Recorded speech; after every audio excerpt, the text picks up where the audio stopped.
I found out about Bruno on a page on Facebook. It's a fan page called the German Shepherd Dog Community. And Bruno came up on their page back in February. He was found in very early February, very emaciated. I see lots of stories like that through Facebook on all of the dog pages that I belong to, and for some reason this one struck a chord with me more so than in any of the other ones. I felt like I needed to follow his progress, and I did so. When my mom told me she was looking at this dog in Tennessee, I kind of thought she was nuts. Mom, you know, there's animals here that need rescuing, and you know, she always reads about these dogs online, and oh, look at this one, look how cute, blah, blah, blah. But there was something different when she talked about Bruno. I knew that there was something that she really drew her to him. When Debbie told me she wanted to adopt Bruno, I wasn't surprised. I'd kind of known it from the beginning, from the first time she saw this dog. There was something special. There was something that was capturing her thoughts and her concern with Bruno, more so than other dogs. I know she follows a lot of sites and a lot of instances of with issues, and we talk about them a lot, but from the very first time she mentioned it, I knew she had a special affinity for Bruno, and I wasn't surprised at all.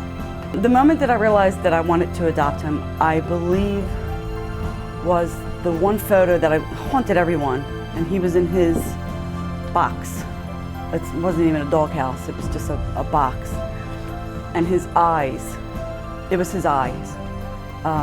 There was hardly any life in his body, but there was definitely life in his eyes, and that was the spark that did it for me. That I realized that if he survived his physical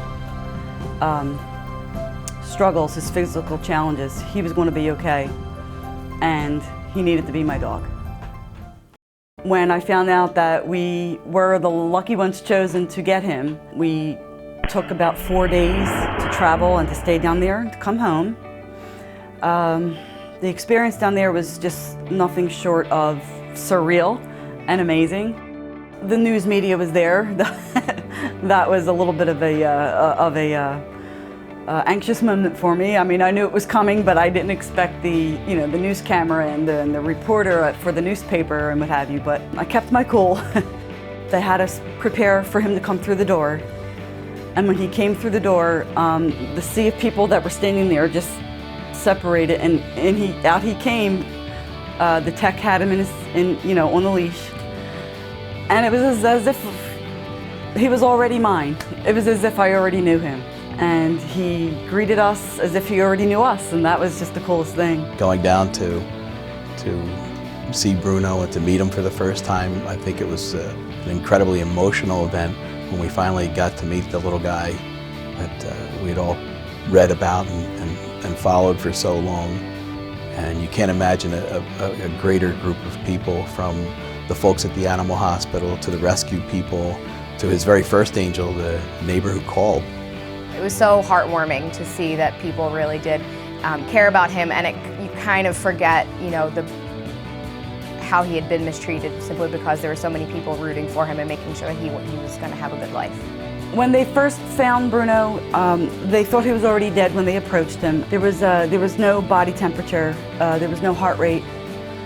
They scooped him up thinking that he was already dead, and not until the one little sister of the owner, who was around 7 or 8 years old, shouted out his name to say goodbye to him, did he snap out of the catatonic state he seemed to be in, that they realized that he was still alive, and they rushed him to the vet. He was severely emaciated. He was intentionally starved. He weighed less than 27 pounds, where he should be at his current weight at about 60 pounds. So he was severely malnourished. He was highly heartworm positive.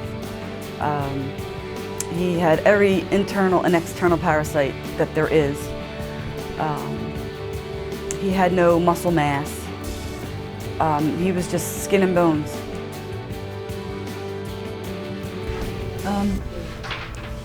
His front teeth are all worn down between his canines due to him resorting to eating rocks and and sticks to try to stay alive. His bottom canines, if you could tell, are ground halfway down, and he has no front teeth at all. They're there, but they're ground down to the nub, down to the gum line, so.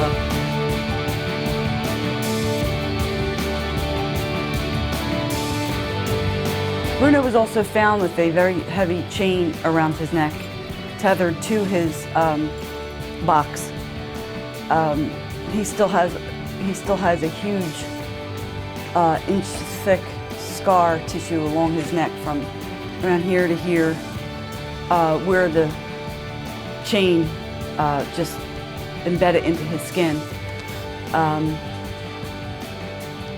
It was, I believe, long enough to get to the water bowl that they had next to his box, but when the officer and the volunteer approached him, the water was so dirty and contaminated. It was never cleaned out. It was never refreshed. So even if he was strong enough to walk over to his water, it wasn't drinkable. Bruno is one of the most friendly and eager to please and easy to please dogs I've ever met. You almost forget that he's the same dog that you see in those horrible photos and the newspaper articles from February. You almost forget that he is the same dog. It's as if, you know, we've adopted a completely different dog. With that being said, he has just kind of integrated into the family so easily that it's hard to remember what his past was like, and it's easy to get upset and angry about the things that happened to him, but when you realize all the good that came out of the story and the people who helped him and all the people who, you know, follow his story and want to make sure that he is doing well, you know, the good definitely outweighs the bad. Bruno is awesome. I absolutely surprised that Bruno is not shy or more given to being scared or timid.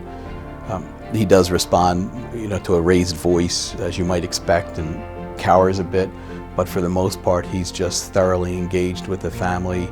He is absolutely loving. You know, I hope for his sake that he's forgotten a lot of what went on, and he's moved past that. He is absolutely brilliant. He listens very well. I only have to call him once. And he's just so eager to please. He is a really, really wonderful dog. Life with Bruno has been just amazing. Sometimes I'm surprised at how easily he integrated into our family, and sometimes I step back and think, wow, he's got so much more to learn. This is the first time I personally rescued an animal. I do believe that animal rescue is very important. There are so many unwanted animals in shelters and rescues that are there through no fault of their own. I would hope that we rescue another dog in the future. This has been such a rewarding event.